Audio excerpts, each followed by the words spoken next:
அருமையான உறவினர் பெருமக்களே வணக்கம். புறமலை கள்ளர்களின் வழிபாடும் வாழ்க்கை நெறிமுறையும் பற்றியும் அறிய விரும்பினால் தமிழகத்தில் பாண்டிய நாட்டில் மதுரைக்கு மேற்கில் ஆண்டிப்பட்டி கணவாய்க்கும் கிழக்கில் பூசலப்புரம் தெற்கு எல்லையாக கொண்டு வடக்கில் விக்கிரமங்கலம் தொடங்கி நாகமலை தொடர் முடிய உள்ள பகுதியில் 8 நாடு 24 உபக்கிராமங்களை பூர்வீக இடமாக கொண்டும் தனித்தமிழையே தாய்மொழியாக கொண்டும் வாழ்க்கை நெறிமுறையிலும் தனித்தன்மையோடு வாழ்கின்ற மக்கள்தான் புறமலை கள்ளர்கள். பிற்காலங்களில் 64 பரப்பு நாடுகளாகவும் பல்கி பெருகி வாழ்கிறார்கள். இவர்களை கள்ளநாட்டு மக்கள் என்று அழைக்கிறார்கள். அவர்களின் வழிபாட்டு கோவில்கள் பற்றியும் அவர்களது ஒழுக்க நெறிகள் பற்றியும் பங்காளிகள் சம்பந்த முறைகள் பற்றியும் இதுவரை எழுதப்படாத சட்டங்களாக வைத்துக்கொண்டு ஆதி வழக்கத்தை அழிக்காமலும் பாதுகாத்து வரும் அதிசயம் வெறும் செவிவழி செய்தியாகவே இருந்து வருகிறது. இன்றைய காலங்களில் அதிக வேகமாக அறிவியல் வளர்ச்சி பெற்று வாழ்கின்ற இந்த காலகட்டத்தில் உலகத்தோடு ஒட்டி வாழ இந்திய துணைக்கண்டம் முழுவதும் பரவி வாழ்வதோடு கடல் கடந்தும் வாழ தலைப்பட்டுள்ளனர். இதுவரை பெரியவர்கள் கட்டி காத்த ஆதி வழக்கங்களை இன்றைய தலைமுறைக்கு தெரியாமல் அழிந்துபட்டு விடுமோ என்ற ஆதங்கத்தில் தான் நம்மவர்களில் படித்தும் பட்டங்கள் பெற்றும் அரசு பணிகளிலும் தனித்தொழில்களிலும் முன்னேறி வருகின்ற மக்கள் ஒன்று கூடி பேசி நமது மூதாதையர்களின் தனித்தன்மையை காக்கும் நோக்கத்தில் பிரமலைக்கள்ளர் பிரசிடென்சி கிளப் என்ற அமைப்பை உருவாக்கி எதிர்கால சந்ததிக்கு உதவும் வகையிலும் திருமண தகவல் மையம் போன்ற பல அரிய சேவையோடு இந்த பிரமலைக்கள்ளர்களின் வழிபாடுகள் வாழ்க்கை நெறிமுறைகள் பற்றி அறிந்து கொள்ள உங்கள் பார்வைக்கு வைக்கிறோம். இதுவே இறுதியாகாது, இன்னும் தொடரலாம். நம்ம கள்ள நாட்டினுடைய 8 நாடு 24 கிராமம் பரப்பு நாடு மலைமேல் நாடு அந்தர சொக்கன் ஆகாச சொக்கன் என்று நம்ம மூதாதையர்கள் சுதந்திர நாடு என்று வழிவகைகள் ஒதுக்கி வாழ்க்கை முறைக்கு ஒவ்வொரு நாடும் இன்னன்னார் இன்னன்னாருக்கு சமந்தாரவ இன்னன்னார் இன்னாருக்கு பிறப்பானவர்கள் என்று வழிமுறைகளும் கூறி வாழ்க்கையில் சத்தியத்தையும் நேர்மையும் உழைப்பையும் முதலாக வைத்து நம்ம வாழ வேண்டும். எவனுக்கும் நம்ம அடிமை இல்லை, நம்ம சத்திரிய வம்சத்தை சேர்ந்தவன் என்று நம்ம பெரியவங்கள் இந்த வழிவகைகளை பிரித்து நம்மளுக்கு வழிகாட்டியாக நம்ம மூதாதையர்கள் வாழ்ந்து இப்பொழுதும் அதை அனுசரித்து நம்ம வாழ்ந்து கொண்டிருக்கிறோம். இந்த பிரசிடென்ட் கிளப்பு இன்ன வரைக்கும் கள்ளநாடு எல்லாரும்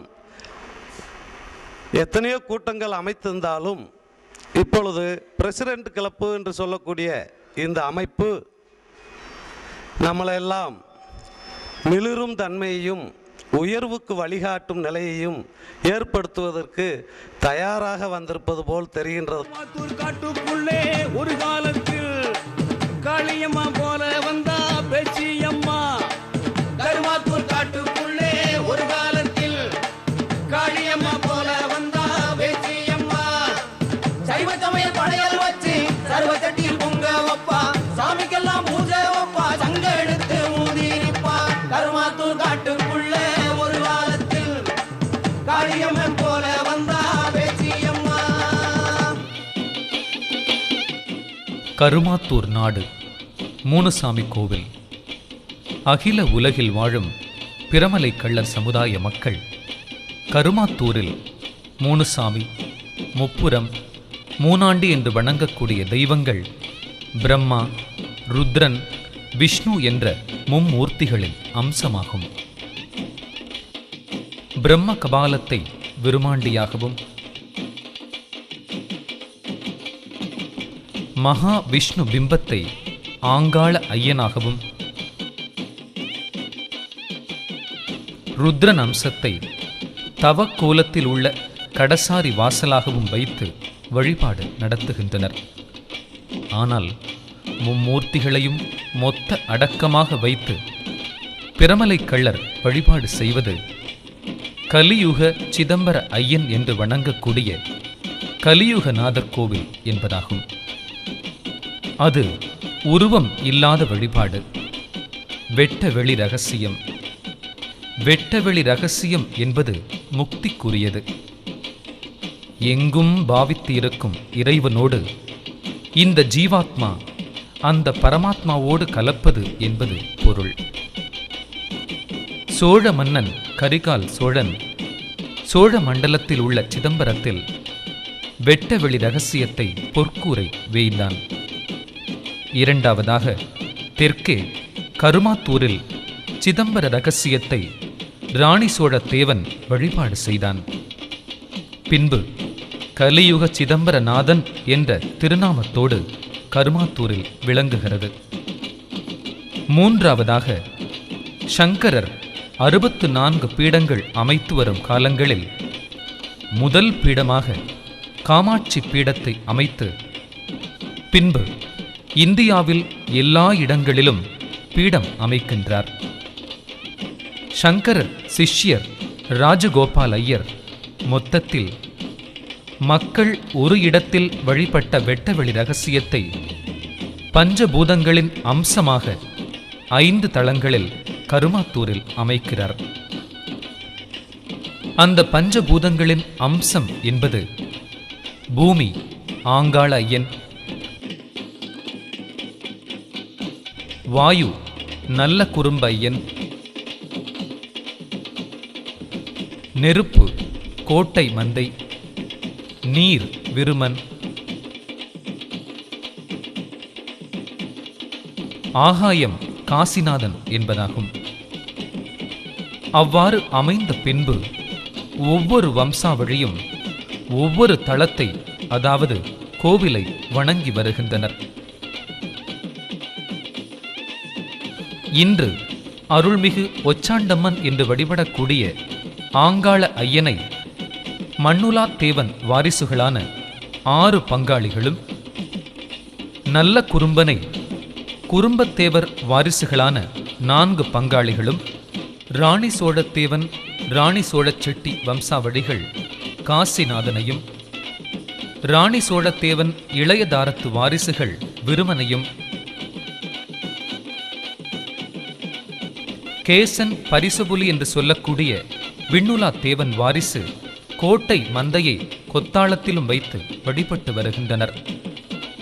இவ்வாறாக 3 கோவில், 5 பீடம், 3 கோவிலுக்கு 3 தலைமை பூசாரி, அந்த 3 பூசாரி வம்சம் ஒவ்வொருவருக்கும் 2 பேர் வீதம் 6 பேர் நியமிக்கப்பட்டு 3 பூசாரி 6 தேவர்கள் கூடும் திருச்சபை கோட்டை மந்தை சபையாகும். அந்த கோட்டை மந்தை சபையிலே இந்த கோவிலுக்கும் இந்த சமுதாயத்திற்கும் ஏற்படும் பிரச்சனைகள் கூடி பேசி முடிவு எடுப்பதுதான் ஒரு தீர்வான முடிவாகும். இதனுடைய பித்தூர் ராஜ்யங்கள் 8 நாடு 24 உப கிராமங்களாகும். கள்ளநாட்டு வர்க்கத்திற்கு பொதுவான இடம் கருமாத்தூரில் உள்ள கோட்டை மந்தையாகும். பூசாரி பூசாரி என்பவர் பூஜையை அறிந்தவர். மக்களையும் மகேஸ்வரனையும் சமமாக பாவிக்கக்கூடியவர். ராஜயோகம், கர்மயோகம், பக்தி யோகம், ஞான யோகம் என்று சொல்லக்கூடிய 4 யோகத்திற்குரியவர். ராஜயோகம் என்பது மக்களையும் பகவானையும் சமமாக பாவித்து நெய்வேத்தியம் செய்வது. கர்மயோகம் பக்தர்களுக்காக தேங்காய் பழம் வைத்து அபிஷேகம் செய்வது. பக்தி யோகம் மக்களுக்காக பகவானிடம் வேண்டுவது. ஞான யோகம் மக்களுக்காக கண்களை மூடிக்கொண்டு பகவானை வேண்டுவது ஆகும். கோடாங்கி கோடாங்கி என்றால் கோ அடங்கி என்று பொருள். தெய்வத்தின் சின்னங்களை அணிந்து சந்தனம் பூசி வெளியே வரும்போது தெய்வத்தை பார்க்காத மக்கள் கோடாங்கி வடிவில் தெய்வத்தின் பிம்பத்தை பார்ப்பதற்காக கோடாங்கி நியமிக்கப்படுகின்றனர். மேலும் அருளும் மருளும் சேர்வதால் மருளாடி என்றும் அழைக்கப்படுகின்றனர். கோடாங்கிகள் அந்தந்த கோவில் பெரிய பூசாரியால் அங்கீகரிக்கப்பட வேண்டும்.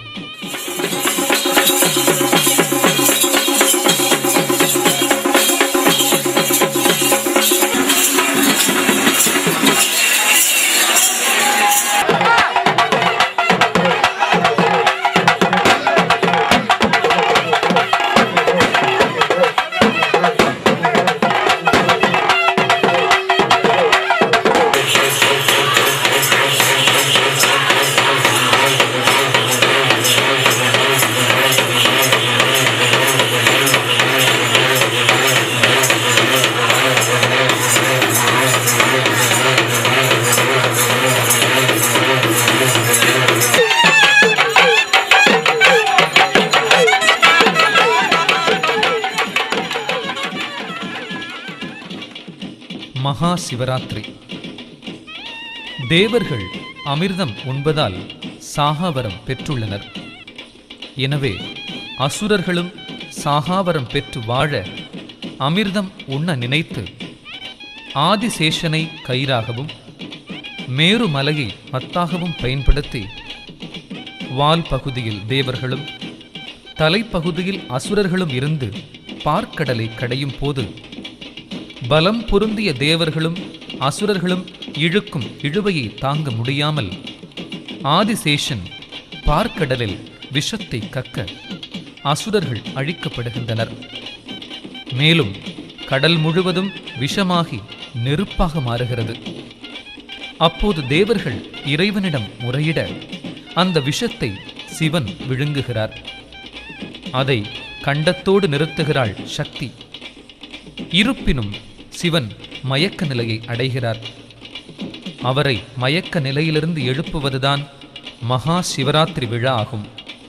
தேவர் வம்சாவழி வந்த பிரமலை கள்ளர் சமுதாய மக்கள் சிவபெருமானை உயிர்த்தெழ வைக்க மாவு, பயறு, இளநீர், தேங்காய், பழம் ஆகிய படையலை வைத்து நெய்வேத்தியம் செய்வார்கள்.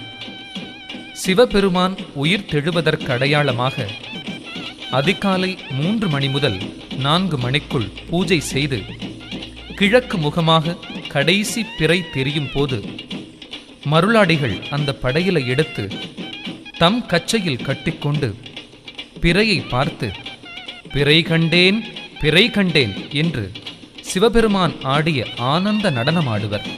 அவ்வாறு ஆடும்போது பித்துர் ராஜ்ய மக்கள் இடுப்பிலிருக்கும் மாவும் பயரும் சிந்தும் போது மாவு சிந்துது பயறு சிந்துது என்று சொல்லுவர். அதுதான் மகா சிவராத்திரி நிறைவாகும். மறுநாள் சூரியனும் சந்திரனும் ஒன்று சேரும் நாளன்று அமாவாசை பூஜை நடக்கும். 3வது நாள் பாரி வேட்டை. அது முடிந்ததும் மாலை 3 மணிக்கு சிவாலயங்களுக்கு படையல் செய்து பங்காளிகள் முதமை சதமைகள் முடிந்து பெட்டி இருக்கும் இடம் போய் சேரும். இவை யாவும்தான் சிவராத்திரியின் பொருளாகும். இவ்விழா இன்றும் சிறப்பாக நடைபெறுகிறது.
கிடாவெட்டு.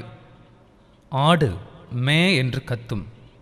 மே என்றால் வடமொழியில் பரபிரம்மம் என்று பொருள்.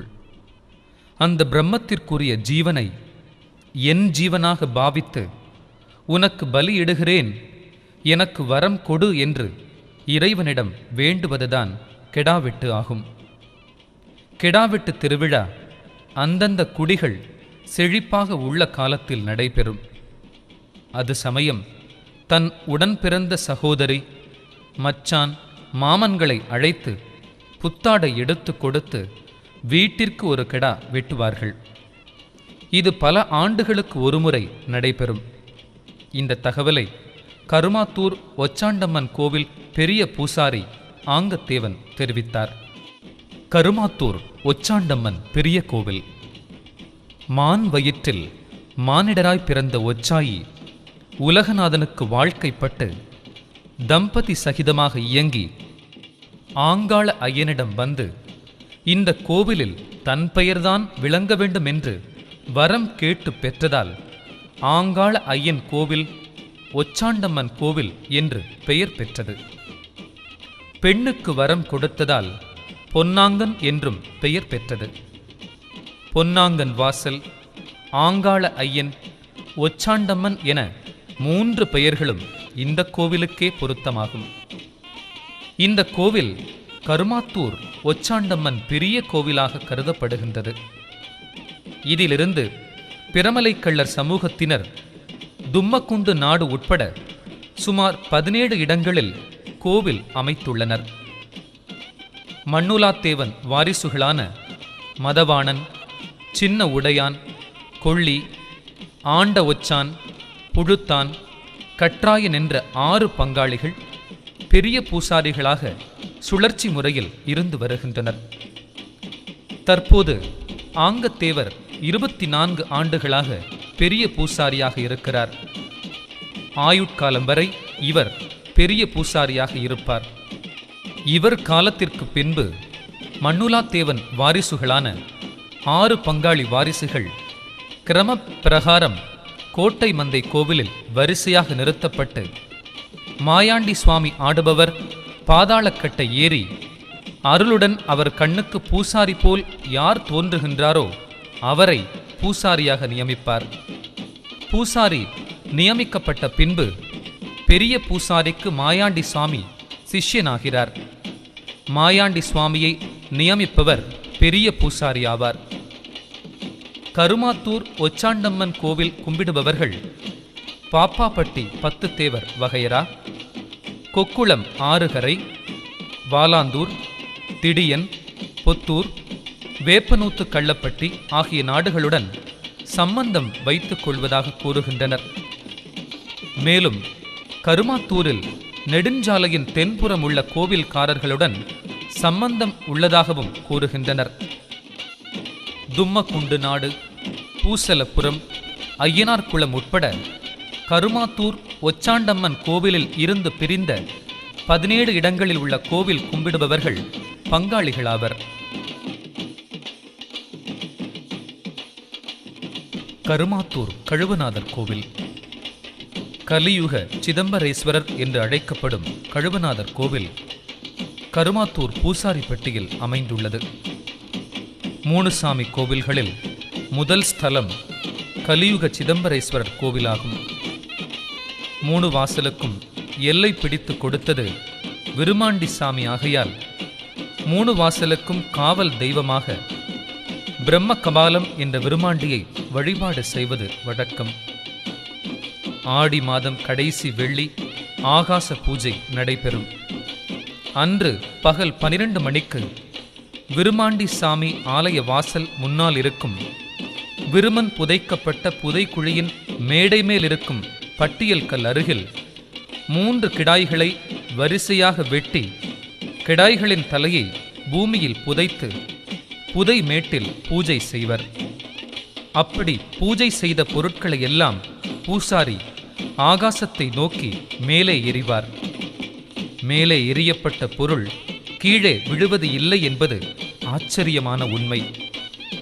அதே நாள் இரவு 12 மணிக்கு கர்ப்பமாக உள்ள செம்மறி ஆட்டை சாமியாடிகள் சாமி ஆடிக்கொண்டே ஆட்டின் வயிற்றில் இருக்கும் குட்டியை குத்தி எடுத்து வாழை இலையில் போட்டு வைப்பர். அப்போது அந்த குட்டி கத்திக்கொண்டே இருக்கும். அந்த ஆடு கோவிலை சுற்றி வலம் வந்து உயிர் விடும். குட்டியும் உயிர் விடும். இரண்டும் ஒரே நேரத்தில் உயிர்விடும் என்பது குறிப்பிடத்தக்கதாகும். இது சூலை ஆட்டு பூஜையாகும். வழக்கம் போல் 3 வாசலிலும் மகா சிவராத்திரி நடைபெறும். இக்கோவில் பெட்டியை கண்ணனூர் ஆண்டித்தேவர், சிலுக்கன், குப்பணத்தேவர் வகையராவில் தற்போது பொறுப்பில் உள்ளவர்கள் தூக்கி வருவர். 22 மணி கிராம மணிகள் ஓசை முழங்க பூஜைகள் நடைபெறும். பூஜைகள் முடிந்தவுடன் ஆலயத்தின் வாசல் முன்னால் சாமியாடிகள் அருளுடனும் மருளுடனும் சாமியாடுவார்கள். அப்போது மக்கள் தனித்தனியாக அவரவர் குடும்பத்தின் குறைகளை தீர்க்க வேண்டி சாமியாடிகளிடம் அருள் வாக்கு கேட்பர்.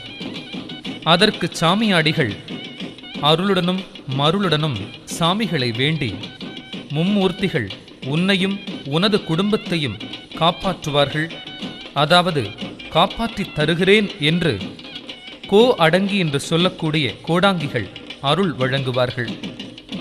மக்களும் தாம் நினைத்த காரியத்தை நடத்தி கொடுத்தால் அடுத்த முறை சிவராத்திரிக்கு தன்னால் இயன்ற காணிக்கையை செலுத்துவதாக வேண்டிக் கொள்வர். அதேபோல் பொங்கல் வைத்து மொட்டை போட்டு நேர்த்தி கடன்களை செலுத்துவர். சிலர் தங்கள் குழந்தைகளுக்கு மொட்டை போட்டு காது குத்தி பெயர் சூட்டுவர். மாசி மகா சிவராத்திரி அன்று 3 சாமி வணங்கும் மக்கள் உலகின் எந்த மூலையில் இருந்தாலும் வந்து வணங்கிச் செல்வர். முன்னொரு காலத்தில் இக்கோவிலுக்கு ராணி சோழ தேவன் பரம்பரையினர் பூசாரியாக இருந்து பூஜை செய்து வந்தனர். அவர் காலத்துக்கு பின்பு அவர் வாரிசாக ராணி சோழ செட்டி பூசாரியாக வந்தார். அவர் வாரிசுதான் இன்று உள்ள சிதம்பரம் செட்டி பூசாரி ஆவார். இக்கோவிலுக்குள்ள சம்பந்த முறைகள் கருமாத்தூர் ஒச்சாண்டம்மன் கோவில், கருசப்பட்டி, கோவிலாங்குளம், செல்லம்பட்டி, காந்திநகர், புதுப்பட்டி, நத்தப்பட்டி, மூணாண்டிப்பட்டி, கழுங்குப்பட்டி, கருகப்பிள்ளை, கீழக்குயில்குடி, விக்கிரமங்கலம் ஆகிய ஊர்களாகும். இந்த கோவிலுக்குள்ள பங்காளி ஊர்கள் கோட்டையூர் குறும்பத்தேவர் வகையரா, பூசாரிப்பட்டி, முண்டுவேலம்பட்டி, வடக்கம்பட்டி, கேசம்பட்டி, மாயக்குறும்பன்பட்டி, செல்லம்பட்டி, கிண்ணிமங்கலம் ஆகிய ஊர்களாகும்.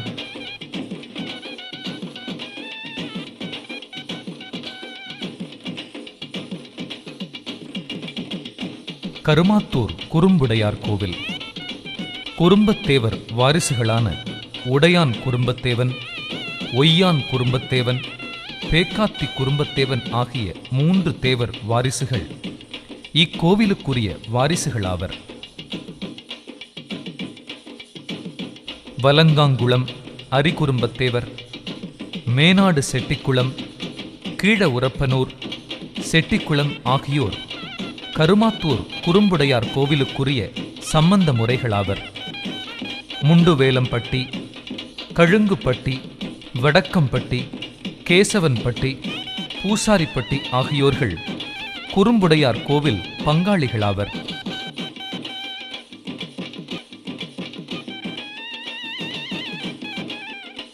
கருமாத்தூர் காக்குவீரன் கருப்பசாமி கோவில் கலியுகநாதன் என்ற கழுவநாதர் கோவிலிலிருந்து சுமார் 225 ஆண்டுகளுக்கு முன்பு மதவானை மகளான ராணி சோழத்தேவர் மருமகள் மூலம் பிடிமண் எடுத்து வந்து காக்குவீரன் கோவில் ஸ்தாபிக்கப்பட்டது. கருமாத்தூர் காக்குவீரன் கருப்புசாமி கோவிலில் மங்கான் வகையரா, நத்தப்பட்டி வெள்ளி வகையரா, முண்டுவேலம்பட்டி குள்ளங்கருப்பன் வகையரா, நத்தப்பட்டி பேக்கருப்பன் வகையரா, ஆனைமலைப்பட்டி சித்தான் செகுடன் வகையரா, நத்தப்பட்டி பரதேசி வகையரா மற்றும் கோரக்கெண்டி வகையரா ஆகிய 7 தேவர் வாரிசுகளில் முதல் பங்காளியான மங்கான் வகையரா தேவர் பட்டத்தை பெற்று ஒதுங்கிக் கொண்டதாலும், பரதேசி பங்காளி மற்றும் சித்தான் செகுடன் பங்காளிகள் வாரிசுகள் இல்லாததாலும் 4 தேவர் வாரிசுகள் இந்த கோவிலுக்கு வாரிசுகளாக உள்ளனர். தற்போது குள்ளன் கருப்பன் வகையராவைச் சேர்ந்த திரு பி தேவராஜ் பூசாரியாக இருந்து வருகிறார். இவர் காலத்திற்கு பின்பு 4 தேவர் வாரிசுகள் பூசாரியை சுழற்சி முறையில் தேர்ந்தெடுப்பர். ஒச்சாண்டம்மன் கோவில், பூதிபுரம் மாயன் கோவில், நாட்டாமங்கலம் ஆதிசிவன் கோவில், ஹரிகுறும்பன் வகையரா, ஆரியப்பட்டி, பல்லாக்கு ஒச்சாத்தேவர் ஆகியோர் கருமாத்தூர் காக்குவீரன் கருப்பசாமி கோவிலுக்கு சம்பந்த முறைகளாகும். நல்ல குறும்பன், கோட்டை மந்தை கருப்பு, பாப்பாப்பட்டி 10 தேவர், கவுண்டன்பட்டி வீரபத்ரன் கோவில் ஆகியவை இந்த கோவிலுக்கு பங்காளி முறைகளாகும். கொக்குளம் நாடு. கொக்குளம் ஆறுகரை என்பார்கள். ஆறுகரை என்றால் 6 பங்காளிகள்.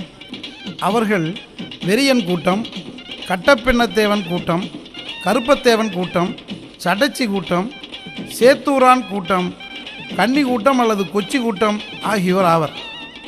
பிரான்மலையில் இருந்து பிடிமண் எடுத்துக்கொண்டு கண்ணத்தேவர், பின்னத்தேவர், நரசிங்கத்தேவர் எனும் 3 அண்ணன் தம்பிகள் மேற்கு நோக்கி வருகின்றனர். மதுரை வந்து நரசிங்கத்தேவர் கப்பலூருக்கும், பின்னத்தேவர் மகுருணி சந்தப்பட்டிக்கும், கண்ணத்தேவர் கொக்குளத்திற்கும் போகின்றனர்.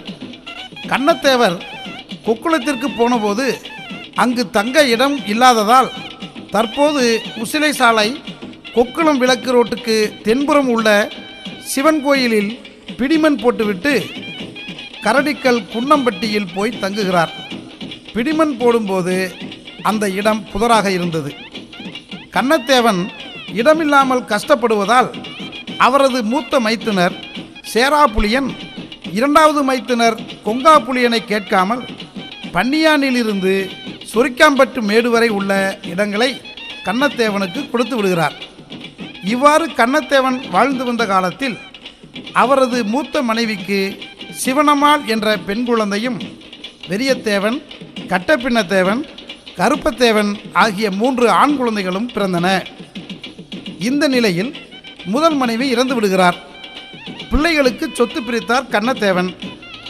வெறியத்தேவனுக்கு கொக்குளம் ஊருக்குள் உள்ள ஆதிசிவன் கோயிலும், உசிலை சாலை கொக்குளம் விளக்கு ரோட்டுக்கு வடபுறம் உள்ள ஆதிசிவன் கோவில் கட்டப்பின்னத்தேவனுக்கும், ரோட்டுக்கு தென்புறம் பிடிமண் போட்ட இடத்தில் உள்ள ஆதிசிவன் கோவில் கருப்பத்தேவனுக்கும் பகிர்ந்து கொடுக்கப்பட்டது.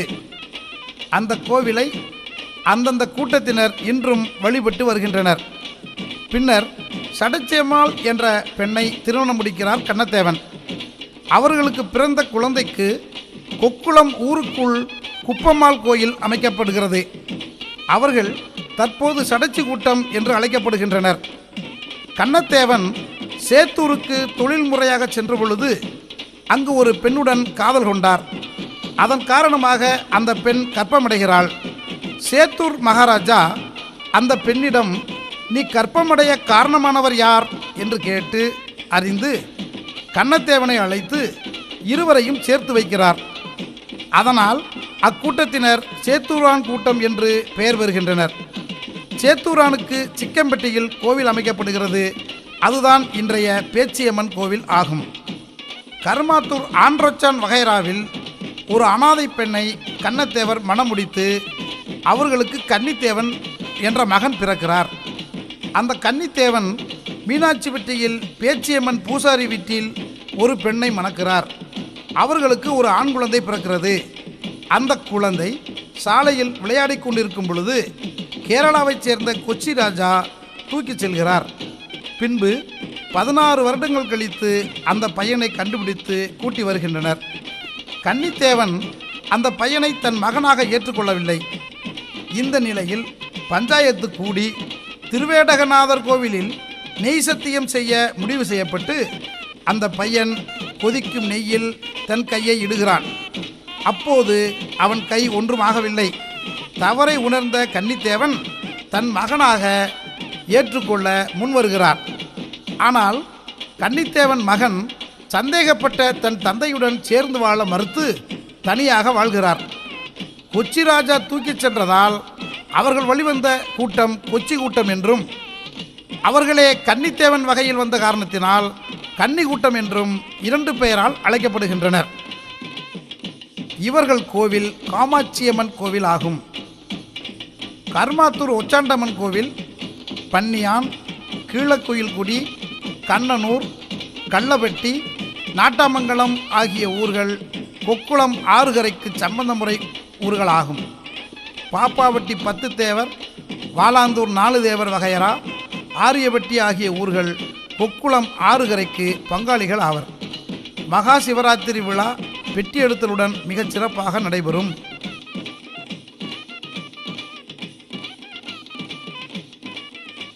திடியன் நாடு